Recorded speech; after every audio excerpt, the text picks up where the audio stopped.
যমুনা নদীর ভাঙনের হাত থেকে সিরাজগঞ্জ সদর ও কাজীপুর উপজেলা রক্ষায় 2010-11 অর্থ বছরে 10 কিলোমিটার এলাকা জুড়ে 19টি প্যাকেজে নদীর ডান তীর সংরক্ষণ প্রকল্পের কাজ গ্রহণ করা হয়। তবে দীর্ঘদিনেও পুরোপুরি শেষ হয়নি এর কাজ। ফলে ভাঙনে বিলীন হয়ে যায় দুই উপজেলার বাঁধ সংলগ্ন এলাকার বসতবাড়ি, গাছপালা, ফসলি জমি, শিক্ষা প্রতিষ্ঠান, হাট বাজার সহ বিস্তীর্ণ জনপদ। নিঃস্ব হচ্ছে এলাকার হাজার হাজার পরিবার।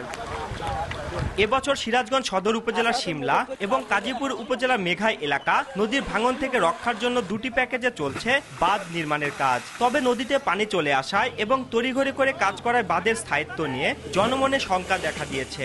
পানি যখন আসে তখন কাজ করে তাড়াহুড়ো করে থাকে না, ধসে যাচ্ছে।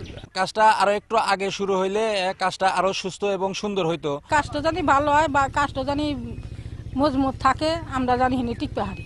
সময় মতো অর্থ বরাদ্দ না পাওয়ায় সঠিক সময়ে কাজ করা সম্ভব হয় না বলে জানালেন পানি উন্নয়ন বোর্ডের এই কর্মকর্তা। অনেক সময় আমরা ভাঙন হওয়ার পরে আমরা ওইটা বরাদ্দ যদি আবেদন করি উন্নত কর্তৃপক্ষ বা মন্ত্রণালয় বা বোর্ডে, তখন বরাদ্দ আসতে সময় লাগে। সেই কাজগুলো হয়তো বরাদ্দ আসার পরে কাজ আরম্ভ করি, সেই কাজটা হয়তো দেরি হয়। কিন্তু যে সমস্ত কাজের বরাদ্দ আগে আসে সেই কাজগুলো আমরা যথাসময় আরম্ভ করি। জেলার সদর উপজেলার শিমলা এবং কাজীপুর উপজেলার মেঘাই এলাকায় 31 কোটি 6 লাখ টাকা ব্যয়ে দুটি প্যাকেজে চলছে বাঁধ নির্মাণ প্রকল্পের কাজ। রিঙ্কু কুন্ডু, সময় সংবাদ, সিরাজগঞ্জ।